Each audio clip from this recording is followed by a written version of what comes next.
अब मैं इसके बाद हमारे जनरल सेक्रेटरी जनाब डॉक्टर अशरफुल नबी कैसर साहब को दावत दे रहे हैं कि हमारे फुलवारी शरीफ की आवाम के लिए उर्दू की मुहिम में क्या और ख़िदमत करनी होगी इसके पर रोशनी डालें। बहुत शुक्रिया। अस्सलाम वालेकुम। उर्दू एक्शन कमेटी फुलवारी शरीफ शाख कम वक्त में और इतना बड़ा जलसा का इनकाद किया, यह काबिल तारीफ़ है। और हम अभी बैठे सोच रहे थे कि जलसे की सदारत ऐसे मशरफ अली साहब कर रहे हैं जो माशाअल्लाह कौमी तंजीम के चीफ़ एडिटर हैं। ये वो अखबार है जो बिहार, झारखंड और उत्तर प्रदेश एक साथ निकल रहा है। तो जो हम लोगों की काविशें हैं वो 3 रियासतों में तो मालूम हो जाती है, बाकी और दीगर रियासतों में भी जाता है। दूसरी बात जो मैं कहना चाहता हूँ कि जितने लोग डायस पर बैठे हैं उसमें एक आदमी भी मौजूद रहता तो मीटिंग कामयाब होती, लेकिन ये सारे के सारे अनमोल रत्न को जमा कर लेना ये असगर हुसैन कामिल और सरवर साहब वगैरह की कोशिशों का नतीजा है। हमारे गार्जियन सोनू बाबू बैठे हुए हैं।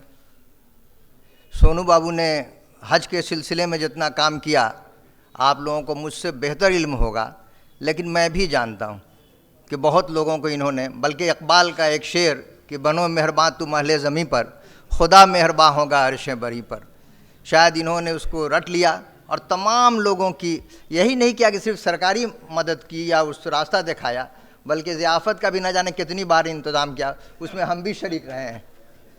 बहरहाल इम्तियाज़ करीमी साहब हैं, इनका आए दिन अखबार में आप देखते रहते हैं इश्तहार मैं इसलिए कह रहा हूँ कि लोगों को जानकारी देना भी मुश्तहिर करना है। तो हम कभी कभी सोचते थे, मैं जो बात कहने जा रहा हूँ वो सिर्फ इस बात को इम्तियाज़ करीमी साहब रद्द कर सकते हैं, दूसरा आदमी रद्द नहीं कर सकता है। अगर मैं गलत हूँ तब। बेतिया में गया हुआ था, वहाँ एक साहब इम्तियाज़ करीमी साहब का जिक्र कर रहे थे और कहे कि भाई उनकी वजह से हमारे बच्चों की नौकरी हो गई। हम अच्छा कैसे हुई? तो उनके अखबार में छपता था, ये था वो था। तो मैं एक दिन गया उनके घर पर और मेरे 2 बच्चे आलिम फाजिल पास थे और कई जगह हम लोगों ने दरख्वास्त दिया, नौकरी नहीं हो रही थी। तो मैंने उनसे पूछा कि क्या आलिम फाजिल के पास बच्चा दे सकता है बहाली में? इन्होंने कहा बिल्कुल आप दीजिए, और इत्तेफाक से दोनों बच्चों की मुलाजमत हो गई। क्या इम्तियाज़ करीमी साहब मैं गलत बोल रहा हूँ? आप अभी चले गए एसएम परवेज़ आलम साहब। ऐसे अफसर्स अगर रहें बिहार में, मैं कभी सरकार के ख़िलाफ़ नहीं बोलता हूँ।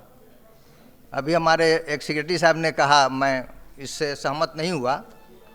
मैं मोहब्बतों का सौदागर हूँ, कौन बात कैसे कही जाएगी उसको कराना जानता हूँ। अब किसी ने मना नहीं किया, आपको अल्लाह ने मौका दिया, उसको इम्प्लीमेंट कीजिए। लड़ना तो पड़ेगा आपको, अकल से लड़िए, कलम से लड़िए, ज़हानत से लड़िए। इम्तियाज़ करीमी साहब ने बहुत बहालियाँ की, रुक गई थी, कोई रोक दिया था क्या इनको? इन्होंने कराया।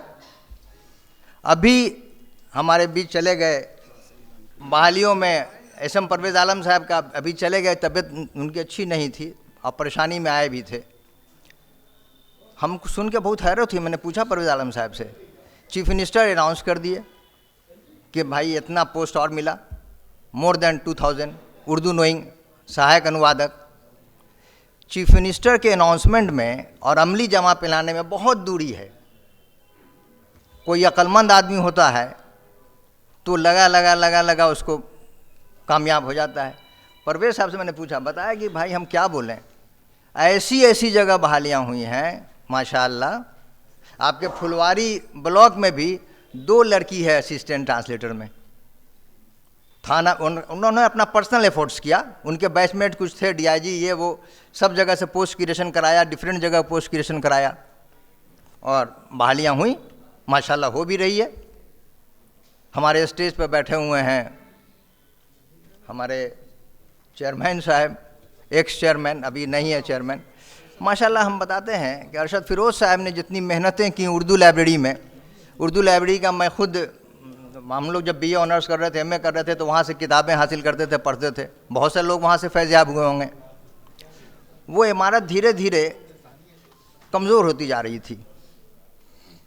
कोई ऐसा, मैं एक वर्ड इस्तेमाल कर रहा हूँ, जियाला जवान नहीं आया था कि जिसने उस इमारत को बनवा दे। टेक्निकल प्रॉब्लम था, मंदिर था, एक बहुत पुराना दरख्त था, पता नहीं कब का दरख्त था, अल्लाह बेहतर जाने, 100-150 साल से कम का नहीं रहा होगा। किस अक्लमंदी से अरशद फ़िरोज़ साहब ने उर्दू लाइब्रेरी की नई इमारत बनवाई, ये इनका दिल जानता होगा। लेकिन ये सब ऐसे कारनामे हैं जो याद रखना पड़ेगा। इसमें सरकार तो नहीं रोका, इसी गवर्नमेंट से इन लोगों ने काम लिया, चाहे वो इम्तियाज़ अहमद करीमी साहब हों या परवेज़ साहब हों या अरशद फ़िरोज़ साहब हों, इसी काम ने लिया। अशरफ फरीद साहब अखबार में छपाते रहते हैं बहुत सी बातें, बहुत सा मसला भी इनके साथ आता है। अभी एक और मसला आ गया था, लेकिन ये उर्दू के कौस के लिए लड़ते रहते हैं, इसी सरकार से न काम ले रहे हैं। एक बार विजय कुमार चौधरी हम ये सब वाक़या इसलिए सुना रहे हैं कि मैं दूसरे पर उंगली उठाने का आदी नहीं हूँ। हमको क्या करना ये देखें, कैसे हम प्रेशर से काम ले लें अपना, ये हम लोग देखते रहते हैं और ये हम लोग करते भी हैं। और अभी आपको बता दें कि पटना यूनिवर्सिटी में 16 लेक्चरर्स की बहाली हुई है, असिस्टेंट प्रोफेसर की। उसमें उर्दू एक्शन कमेटी का बहुत बड़ा रोल रहा है। 2014 से बीपीएससी में पेंडिंग था, ये इम्तियाज़ करीमी साहब हैं बैठे हुए, और उसको इम्प्लीमेंट कराया गया कोई सूरत से। तो ये है, धीरे धीरे काम होगा, नाउम्मीद नहीं हम लोग। एक बात, बहुत अच्छी बात कहा हमारे इसाक असर ने कि उर्दू से मोहब्बत की बात जहाँ तक है वो हर बंदे को करना पड़ेगा, इसमें तो कोई दो राय नहीं है। इसलिए हर आदमी एक उर्दू अखबार, एक रसाला उर्दू के, आज इतनी बड़ी तादाद में हम देख रहे हैं तो हम अंदर से बहुत खुश हैं, क्योंकि हम तो पूरा बिहार घूमते रहते हैं, बनाकर फ़कीरों का हम भेष गालिब तमाशा अहले करम देखते हैं, हर जगह घूमते रहते हैं, देखते हैं कहाँ उर्दू का काम हो रहा है।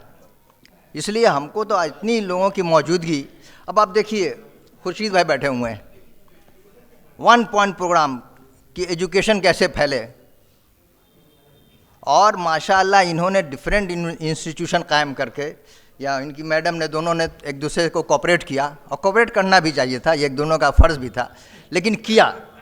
ये आम तौर से नहीं, हम तो कह रहे हैं सर, सही बात कर रहे हैं, किया नहीं, हम गलत नहीं कर रहे हैं। अगर खुर्शीद भाई बोल दें यहाँ पर, अगर खुर्शीद भाई को कोऑपरेशन नहीं मिलता तो इतनी तरक्की नहीं कर पाते। घर का सुकून होना और बाहर के कामों में औरतों का मदद करना, ये बहुत बड़ी बात है, और इस्लाम का दर्स भी यही है, उलमा ज़्यादा बेहतर बोल सकते हैं। तो इन दोनों ने मिल करके जो इतना बड़ा काम किया, आज हम लोग भी फैज़याब हो रहे हैं ना, इतना बड़ा जलसा आगाह मिल गया ना, आपको नहीं मिलता कहाँ से करते। तो हर आदमी को उर्दू से मोहब्बत करनी चाहिए, एक अखबार कम से कम पढ़ना चाहिए, और घरों में अपने उर्दू को ज़िंदा रखिए। बहुत बहुत शुक्रिया।